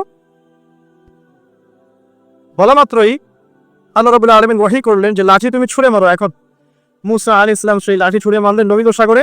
একটা দুটো নয়, 12টা রাস্তা হয়ে গেল। এগুলো কোনো রূপকথা নয়, কিন্তু এটা বাস্তব, এটা হয়েছে পৃথিবী। একজন আলেম একটা কথা বলেছিলেন একদিন, যে আগে মানুষ যত বেশি আল্লাহর কাছাকাছি থাকতো, আল্লাহ পাকের নুসরা মানে সাহায্য তত কাছে থাকতো। যখন মানুষ আল্লাহ থেকে দূরে সরা শুরু করেছে, আল্লাহ পাকের নুসরা আস্তে আস্তে শুরু হচ্ছে। এমনও হয়েছে এক সময় যে আসমান থেকে আল্লাহ পাক খাবার নাজিল করেছে, এমন আপনি কল্পনা করতে পারছেন। এমন হয়েছে এক সময় নেককার বান্দা হাত তুলে দোয়া করেছে, বৃষ্টি বর্ষণ শুরু হয়েছে। এখন সবাই মিলে আমরা ইস্তেসকার নামাজ পড়ছি, বৃষ্টি কমছে না। আমাদের মন থেকে আল্লাহ পাক যত দূরে চলে গিয়েছেন, আল্লাহ পাকের নুসরা সাহায্য যে গায়েবী মাদাত, এটাও দূরে চলে গেছে। খেয়াল করে দেখবেন। তো 12টা রাস্তা হওয়ার পরে বনু ইসরাইল পার হয়ে গেল। এবার মূসা আলাইহিস সালামকে ধাওয়া করার জন্য ফেরাউন তার পুরো সেনাবাহিনী নিয়ে লোহিত সাগরে ছাড়ে। এই ঘটনা আপনারা সবাই জানেন। এরপর আল্লাহ রাব্বুল আলামিন এক মুহূর্তের মুখে, 1 সেকেন্ডেরও কম সময়ের মধ্যে এই ফেরাউন এবং তার দলবলকে এই পানিতে ডুবিয়ে দিলেন। 1 সেকেন্ডেরও কম সময়, মুহূর্তের মুখে। যে ফেরাউন ছিল বিশ্বের পরাশক্তি, যার কাছে বিশ্বের সবচেয়ে বড় সেনাবাহিনী ছিল, যে সুদীর্ঘকাল বনু ইসরায়েলের উপর জুলুম করেছে এবং সে দাবি করেছে আমি হচ্ছি মহান রব, তাকে আল্লাহ পাক সদল বলে ডুবিয়ে দিলেন। ডোবার সময় এই ফেরাউন একটা কথা বলছে, সে বলছে যে আমানতু বিরব্বি হারুন ওয়া মূসা। ডোবার সময় ফেরাউন বলছে যে আমি হারুন এবং মূসার রবের প্রতি ঈমান আনলাম। আল্লাহ পাক এখন বলছেন আল আন, এখন ঈমান আনছো, ওয়াকাদ আসাইতা মিন ক্বাবল, এর পূর্বে তুমি সীমা লঙ্ঘন করেছিলে এবং তুমি ফাসাদ সৃষ্টিকারীদের অন্তর্ভুক্ত ছিলে। এখন আমি কি করবো জানো, আলা আল ইয়াউমা নুনাজ্জিকা বিবাদানিক, আজকে আমি তোমার এই বডি, তোমার বাদান, এই বাদানটাকে প্রিজার্ভ করব, সংরক্ষণ করব, তোমার শরীরটাকে, দেহটাকে আমি সংরক্ষণ করে রাখবো। কি জন্য? লিতাকুনা লিমান খালফাকা আয়া, তোমার পরবর্তীতে যারা আসবে ওদের জন্য তুমি যেন নিদর্শন হবে কর। ওয়া ইন্না কাসীরাম মিনান নাস আন আয়াতিনা লাগাফিলুন, এবং মানুষের মধ্যে বেশিরভাগ মানুষই আমার নিদর্শনগুলো সম্পর্কে গাফেল। আল্লাহ পাক ফেরাউনের বডি কেন প্রিজার্ভ করেছেন? যাতে করে ফেরাউনের এই মমি বা ফেরাউনের এই যে বডি, এটা যেন তার পরবর্তী যুগের মানুষদের জন্য নিদর্শন হয়। ঠিক আছে, এই পয়েন্টটা আপনি এখন মাথায় রেখে দেন। লেকচারের এই জায়গায় এসে এই পয়েন্টটা জাস্ট মাথায় রেখে দেন যে আল্লাহ পাক কেন ফেরাউনের বডিটাকে প্রিজার্ভ করেছেন, যাতে পরবর্তী জেনারেশন যারা আসবে তাদের জন্য ফেরাউনের এই লাশটা কি হয়, নিদর্শন হয়। এবার আসেন সামনে যাই, এই পয়েন্টটা মাথায় রেখে দেন, একটু পরে আমি আপনাদের এই পয়েন্টটা লক করবো। মুসা আলাইহিস সালাম পার হয়ে যাওয়ার পরে বনু ইসরাইল কিন্তু আর আগের মতো থাকেও না। মাত্র 40 ডের ব্যবধানে, অনলি উইদিন 40 ডেজ, তারা আবার বাছুর পূজা শুরু করেছে। মুসা আলাইহিস সালাম তাওরাত আনতে গিয়েছেন, তাওরাত এনে দেখেন যে কওম বাছুর পূজা শুরু করেছে, ফাসাদ সৃষ্টি করে দিয়েছে। সামেরি নামে একজন ব্যক্তি সর্বপ্রথম এই কাজটা শুরু করেছেন। এই ঘটনা তোহার মধ্যে আছে। শুধু তাই নয়, তারা অন্য যে ফাসাদগুলো ছিল সেগুলো শুরু করতো। পাশাপাশি তারা হারুন আলাইহিস ইসলামকে চার্জ করেছিল, মানে হারুন আলাইহিস ইসলামকে বাধ্য করেছে যেন তিনি কিছু বকে না করে। মুসা আলাইহিস সালাম ফিরে এসে তার কওমের এই অবস্থা দেখে খুব ব্যথিত হলেন। তাদেরকে আল্লাহ রাব্বুল আলামিন মান্না দিলেন, সালওয়া দিলেন। তারপরেও মুসা আলাইহিস সালামের কওমের কিছু ব্যক্তি বলল, লান নুমিনা লাকা মুসা, আমরা তোমার উপর ঈমান আনবই না হাত্তা নারাল্লাহ জাহরা, যতক্ষণ না আমরা আল্লাহকে সচক্ষে দেখছি। দেখেন কোন বনু ইসরাইল যাদেরকে আল্লাহ পাক ফেরাউনের কবল থেকে বাঁচিয়ে নিয়ে আসলেন, আসার 40 দিনের মধ্যেই শিরক করা শুরু করবে, আল্লাহকে দেখতে চাচ্ছে। এখন মান্না সালওয়া খাবার আসছে, তারা বলছে যে আমাদের এই খাবার পছন্দ না। ইয়া মুসা ফাদউ লানা রাব্বাক ইখরিজ লানা মিম্মা তুনবিতুল আরদু মিন বাকরিহা ওয়া কিসাইহা ওয়া ফুমিহা ওয়া আদাসিহা ওয়া বাসলিহা, হে মুসা তোমার রবকে বলো মসুর, পেঁয়াজ এগুলো উৎপন্ন করে খেতে চাই আমরা। তারা নিজেরা দোয়া করছে না, বলছে মুসা তুমি তোমার রবকে বলো, চিন্তা করেন কথা। এক কথায় সীমা লঙ্ঘনের সর্বোচ্চ পর্যায়ে তারা চলে গেল। মুসা আলাইহিস সালাম যখন ইন্তেকাল করলেন, তখন একটা ইন্তেকাল করার আগে একটা আদেশ আল্লাহ পাক দিয়েছিলেন। এই জায়গাটা একটু ভালো করে বোঝেন। মুসা আলাইহিস সালাম ইন্তেকাল করার আগে আল্লাহ রাব্বুল আলামিন একটা আদেশ করেছিলেন। সেটা কি? ওই যে প্যালেস্টাইন দেখা যাচ্ছে, প্যালেস্টাইনের হোলি ল্যান্ড, পবিত্র ভূমি দেখা যাচ্ছে, সেখানে আমালেকা নামে একটা সম্প্রদায় থাকে। কি নাম? আমালেকা সম্প্রদায়ের শারীরিক গঠন অনেক ভালো, শক্তিশালী, এবং তারাও সুপার পাওয়ার। মুসা আলাইহিস সালামের কওমকে আল্লাহ পাক বললেন যে তোমরা আমালেকা সম্প্রদায়ের বিরুদ্ধে যুদ্ধ করবে, যুদ্ধ করে তোমরা প্যালেস্টাইনে ঢুকবে, জেরুজালেম তোমাদেরকে দেওয়া হবে। কারণ ওইটা কিন্তু পবিত্র জায়গা, যেখানে ইব্রাহিম আলাইহিস সালাম সহ আবুল আম্বিয়া অনেক বহু ইমামের স্মৃতি বিজড়িত জায়গা। সেটা একটা পবিত্র হোলি জায়গা, যে জায়গাটার চারপাশে আল্লাহ পাক বরকতময় করেছেন, যেমনটা আল্লাহ পাক সূরা বনু ইসরাইলে বলেছেন। তো এবার মুসা আলাইহিস সালামের কওম যে উত্তরটা দিয়েছিল, এটা সূরা মাইদার মধ্যে আছে। মুসা আলাইহিস সালামের কওম বলছে, ইয়া মুসা, হে মুসা, ইযহাবা আনতা ওয়া রাব্বুকা ফাকাতিল, তুমি আর তোমার রব গিয়ে যুদ্ধ করো, ওয়া ইন্না হাহুনা কাঈদুন, আমরা এখানেই বসে থাকি। এই কথা বলেছে মুসা আলাইহিস সালামের কওম, ইযহাব আনতা ওয়া রাব্বুকা ফাকাতিলা, তুমি এবং তোমার রব গিয়ে যুদ্ধ করো, যাও, ওয়া ইন্না হাহুনা কাঈদুন, আমরা এখানে বসে থাকি। ব্যাস, আল্লাহ পাকের গজব চলে আসলো। 40 দিন তারা খালি তিহিদ উপত্যকায় ঘুরতেই থাকলো। সকালে যেখান থেকে যাত্রা শুরু করে, বিকেলে আবার সে জায়গায় ফিরে আস। আল্লাহ পাক গজব দিলেন, আযাব দিলেন। এবং মুসা আলাইহিস সালামের সময়টা শেষ হয়ে যায়। ওই বাইতুল মাকদাস, জেরুজালেম বিজয় করার হলো না। ঠিক আছে, সামনে গিয়ে চলেন। মুসা আলাইহিস সালামের পরে নবী হলেন ইউশা বিন নুন। কি নাম? ইউশা বিন নুন আলাইহিস সালামের সময় এই যুদ্ধ পরিচালিত হলো, এবং তিনি তালুতকে দায়িত্ব দিয়েছিলেন সেনাবাহিনী, যিনি মাত্র 313 জন বা 317 জন সৈন্য নিয়ে আমালেকা সম্প্রদায়ের এগেইনস্টে যুদ্ধ করেছেন। আল্লাহ পাক পরীক্ষা করেছিলেন, এই নহর পার হতে হবে, যারা পানি খাবে তারা আর যুদ্ধ করতে পারবে না, এলিমিনেট। যারা পানি খাবে না, পরীক্ষা, পানিও খাওয়া যাবে না, শুধু এক বরফা ব্যতীত, এক চুমুক ব্যতীত, তাদেরকে নিয়ে যুদ্ধ করতে। বেশিরভাগই পানি খেয়ে ফেলবে, 313 জন বা 17 জন তারা খায়। তাদেরকে নিয়ে ইউশা বিন নুন নেতৃত্বে তালুত যুদ্ধ করছেন জালুতের সাথে। জালুত হচ্ছে আমালেকা সম্প্রদায়ের সেনাপতি, বিশাল শক্তিশালী, একাই সে 100 জনের জন্য যথেষ্ট, এমন শক্তিশালী। এখন ইউশা বিন নুন আলাইহিস সালামের সেনাবাহিনীর মধ্যে দাউদ আলাইহিস সালাম, তালুতের সেনাবাহিনীর মধ্যে দাউদ আলাইহিস সালাম ছিলেন। তখন তিনি ছোট, বেশি বড় না, হয়তো 20 বছর বয়স হবে বা তার চেয়ে কম। তো তিনি, তার হাতে একটা ধনুক ছিল, যেটাকে অনেকে বাটুল বলেছে, গোলা বলেছে। এটা দিয়ে দূর থেকে নিক্ষেপ করা, এটাকে জালুতের চোখের মধ্যে গিয়ে লাগে এবং জালুত ওই একটা আঘাতেই দেয়। এবং আমাদের সম্প্রদায়ের অনেক বড় বড় যারা যোদ্ধা ছিল, এটা ভয় পেয়ে যায় যে না জানি এটা কোন সুপার পাওয়ার আসছে। এক কথায় এই অল্প সংখ্যক সৈন্য নিয়ে, মাত্র অল্প সংখ্যক সৈন্য নিয়েই তালুত এই যুদ্ধে জয়লাভ করে। এবং অনেক দিন পর, ইউসুফ আলাইহিস সালামের পর অনেক বছর পর তারা আবারও সেই বাইতুল মাকদাসে প্রবেশ করতে পারে, মানে জেরুজালেমে, এটা বলে সহজে বুঝবেন। তারা সেখানে প্রবেশ করলো এবং সেখানে তারা বসবাস করতে লাগলো। আল্লাহ পাক তাদেরকে শর্ত দিলেন, একটা শর্ত, সেটা হচ্ছে ওয়াইন রুতুম রুদনা, তোমরা যদি ভালো থাকো, ওয়ালাকাদ কাতাবনা ফি যাবুরি আন্নাল আরদা ইয়ারিসুহা মিন বা'দি যিকরি আন্নাল আরদা ইয়ারিসুহা ইবাদিয়াস সালিহুন। আল্লাহ পাক বলে দিলেন যাবুরে, জিকির লেখার পরে, উপদেশগুলো লেখার পরে, যে এই ল্যান্ড, পবিত্র ভূমি, তাদের জন্য থাকবে যারা সলেহ বা সৎ হবে। যদি তোমরা সৎ কাজ করো তাহলে এই জমিতে থাকতে পারবে, জেরুজালেম তোমাদের। যদি সৎ কাজ না করো, সীমালঙ্ঘন করো, আমিও তোমাদের ব্যাপারে ব্যবস্থা নেব। আল্লাহ পাকের এটা হুকুম। এরপর কিছু কাল তারা বেশ ভালোই ছিল। হঠাৎ করে তারা সীমালঙ্ঘন শুরু করলো। সীমালঙ্ঘন যখনই করেছে, আল্লাহ রাব্বুল আলামিন তাদেরকে পরাশক্তিদেরকে দিয়ে আক্রান্ত করে সেখান থেকে বের করে দিয়েছে। সবচেয়ে বড় বড় দুটো ঘটনা ঘটেছে। একটা রোমানদের দ্বারা, রোমানরা এসে ওদেরকে ওখান থেকে বহিষ্কার করে দিয়েছে। আরেকটা যে বুখত নাসর, তার দ্বারা পরবর্তীতে তিনি তাদেরকে এখান থেকে সীমালঙ্ঘনের কারণে বের করে দাসত্ব শৃঙ্খলা আবদ্ধ করে ব্যাবিলনে নিয়ে আসেন, যে জায়গাটার নাম হচ্ছে ইস্পাহান। ইরানের যে পুরো কন্টিনেন্ট, এখানে ইস্পাহান নামে একটা জায়গা আছে। তো এখানে তারা চলে এসে, বুঝতে চাচ্ছি, দেখেন তারা জেরুজালেমে প্রবেশ করলো, কিছুদিন থাকলো, যখনই তারা সীমালঙ্ঘন করলো, আল্লাহ পাক বের করে দিলেন বড় বড় দুইবার। এবার যখন দ্বিতীয়বার সীমালঙ্ঘন করার পর তাদেরকে এই ব্যাবিলনে নিয়ে আসা হয়েছে, ইরাক, ইরান, ইস্পাহান এই কন্টিনেন্টে। তারা এখন আবার দাস, বনু ইসরায়েলের দাসত্ব থেকে ওই জেরুজালেমের রাজত্ব, সেখান থেকে আবার দাস, এবার ব্যাবিলনে দাস। এখানে তারা চর্চা করছে। বলা হয়, ডক্টর রাজীব সার্টেন হিস্ট্রি কিতাবে এনেছেন যে এখানে আসার পরে তাওরাত লিখার যে ব্যাপারটা, এটা স্টার্ট করেছে তারা। 400-500 বছর পর তাওরাত এইভাবে লেখা হয়েছে, কাগজে কলমে। তারা এক পর্যন্ত কাগজে কলমে লিখতে পারেন। তাহলে কতটা বিকৃত এখানে সাধন হতে পারে ভাবেন। এখন একটা কথা বলা হয়নি যে এই দুইবার তাদেরকে বের করে দেওয়ার আগে দাউদ আলাইহিস সালাম কিন্তু ওই হোলি ল্যান্ড থেকে, জেরুজালেম থেকে এই পুরো ওয়ার্ল্ডকে রুল করেছে। এবং দাউদ আলাইহিস সালামের পরে তার সন্তান সুলাইমান আলাইহিস সালাম, তিনিও কিন্তু এই জেরুজালেম থেকেই পুরো বিশ্বকে নেতৃত্ব দিয়েছে।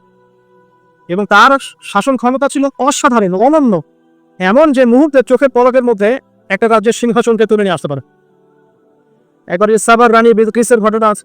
কি করেছে? সূর্যকে সেজদা করে হুদহুদ পাখি খবর দিল। তো সুলাইমান আলাইহিস সালাম বলছেন যে কে আছো জিনদের মধ্যে, কে আছো ওই রানীর সিংহাসন তুলে নিয়ে আসতে পারবা? একজন বলছে যে আমাকে এতটুকু সময় দেন, আপনি বসবেন উঠবেন, এইটুকু সময়ের মধ্যে আমি নিয়ে চলে আসবো। আর একজন যার কাছে কিতাবের জ্ঞান ছিল, সে বলছে যে বসা ওঠা লাগবে না, আপনি চোখের পলক ফেলতে যতক্ষণ সময় লাগে এতটুকু সময়ের মধ্যে আমি তুলে নিয়ে আসবো সেই সিংহাসন। চিন্তা করতে পারেন কি পরিমাণ সুপার পাওয়ার ছিলেন সুলাইমান আলাইহিস সালাম? আপনি কি ভাবতে পারলেন? আজকে আমরা যে ক্ষমতা দাবুগুলো দেখাই ওয়ার্ল্ড ওয়াইড, এগুলো সুলাইমান আলাইহিস সালামের সামনে কিচ্ছু না। জিন জাতি তার অনুকূলে, জিন জাতিকে তিনি কাজ করতে পারেন, পাখির ভাষা বোঝেন, পিঁপড়ার ভাষা বোঝেন। হ্যাঁ, আংটি আছে তার, সিংহাসন, মুহূর্তের মধ্যে এখান থেকে ফ্লাই করে বিশ্বের এক প্রান্তে আবার এক। এইরকম সুপার পাওয়ার ছিল সুলাইমান আলাইহিস সালাম। এবং বনু ইসরাঈল ওই সময় তাদেরকে দেখেন আবার কি ভাগ্যের নির্মম পরিহাস, জুলুম করার কারণে, আল্লাহ পাকের সাথে সীমা লঙ্ঘন করার কারণে, সুলাইমান আলাইহিস সালামের পরবর্তীতে আবার ফাসাদ সৃষ্টি করার কারণে এই যে আবার দাসত্ব শৃঙ্খলা আবদ্ধ হয়ে ব্যাবিলনে আসতো, বসে আবার ব্যাবিলনে আসছে। তাহলে চেইনটা মিলান, মিশরের দাসত্ব থেকে জেরুজালেমের রাজত্ব, সেখান থেকে পুরো ওয়ার্ল্ডের সুপার পাওয়ার, আবার সীমালঙ্ঘন, আবার আসলে কোথায়? ব্যাবিলন। এবার এসে তারা চর্চা করে যে আমাদের আরেকজন মাসিহ আছে, সেই মাসিহ যখন আসবে আমরা আবারও সেই হোলি ল্যান্ড ফিরে পাবো এবং সেখান থেকে আমরা বিশ্ব শাসন করবো। আচ্ছা, এবার আসেন, এবার আপনাদেরকে মাথার চুলে রাখতে বলেছিলাম একটা কথা, সেটা কোনটা? ফেরাউনের মমি। এবার আমরা দেখতে পাচ্ছি যে 1897 সাল, 1897, আমরা 1897 চলে আসেন। 1897 আগে অনেক ঘটনা ঘটেছে, ওইদিকে আমি শর্ট টাইমে যেতে পারবো না। এই জেরুজালেম মাশাআল্লাহ উমর রাদিয়াল্লাহু আনহুর সময় বিজিত হয়েছে, উনি নিয়েছেন। তারপরে আবু উবাইদা ইবনে জাররাহ তিনি প্রবেশ করেছেন। পরবর্তীতে মুসলিম যে খিলাফাগুলো চলেছে এই সময়গুলোতেও জেরুজালেম হাতে এসেছে, হাত থেকে চলে গেছে। অনেক ঘটনা ঘটেছে। সালাউদ্দিন আইয়ুবী রাহিমাহুল্লাহ তিনি আমার জয় করেছেন। হ্যাঁ, তারপরে নুরুদ্দিন আমরা জঙ্গি বলে আসলে ওটা জিনকি ওনারা করেছেন। এভাবে অনেকেই করেছে, পালা বদল হয়েছে, ক্রুসেড হয়েছে, ওরা একবার দখল করেছে, আবার আমরা অ্যাচিভ করেছি, অনেক ঘটনা ঘটেছে। বাট এই জায়গাটা খেয়াল করো, 1897 সালে ফেরাউনের মমিটা আবিষ্কার হয়ে গেল 1897। আল্লাহ পাক কি জন্য এটাকে রেখেছিলেন? লিতাকুনা লিমান খালফাকা আয়া, যাতে তোমার পরবর্তীতে যারা আসবেন তাদের জন্য তুমি নিদর্শন হও। 1907 সালে এটা এনশিওর করা হলো যে এই মমিটা সেই ফেরাউনেরই, যার নাম রেমেসিস টু মনেপ্তা, যার নাম হচ্ছে রেমেসিস টু মনেপ্তা। এটা সবাই হিসাব কিতাব করে দেখলেন, গবেষণা করে দেখলেন। ওকে, যারা গবেষণা করেছেন তারা মুসলিম হয়ে গেছেন মাসুদ। এই সময় থেকেই সারা ওয়ার্ল্ডের মধ্যে আবার একটা মুভমেন্টও শুরু হয়ে গেল। ঠিক এই সময় থেকে সবকিছু কিন্তু মিস্টেরিয়াস। ঠিক এই সময় থেকে এবার আসেন এই মুভমেন্টটা কি করা শুরু করল। প্রথমে ইকোনমি সমৃদ্ধ করা শুরু করলো এবং প্রচন্ড অর্থনৈতিকভাবে শক্তিশালী হয়ে গেল। গোল্ডের বিজনেস করা শুরু করলো, আফ্রিকান কন্টিনেন্টে মাইনিং করা শুরু করলো, হীরার খনিগুলো মাইন করা শুরু করলো, আফ্রিকা দরিদ্র কান্ট্রিগুলো থেকে মাইনিং করা শুরু। দোয়া করি বেশি বেশি করে উম্মার জন্য, এবং উম্মাকে নিয়ে চিন্তা করি। সে কি করে? আত্মকেন্দ্রিক চিন্তা বাদ দিয়ে গ্লোবাল চিন্তা করি, উম্মাকে নিয়ে চিন্তা করি। আমাদের চিন্তা তো সংকীর্ণ, নিজ নিজ দল পথ এগুলোর মধ্যে চিন্তার গণ্ডি সীমাবদ্ধ হয়ে পড়েছে। চিন্তাকে একটু প্রশস্ত করি, সবাইকে মুসলিম ভাবতে শিখি। সবাই মুসলিম আমার ভাই, ত্রুটি থাকতে পারে, আপনার সাথে আমার মাযহাবি একটু ইখতিলাফ থাকতে পারে, আদর্শগত ইখতিলাফ থাকতে পারে, বাট দিন শেষে আপনি আমার ভাই মুসলিম। একটা ইউনাইটেড চিন্তা করতে পারি যে না আমরা সবাই মুসলিম।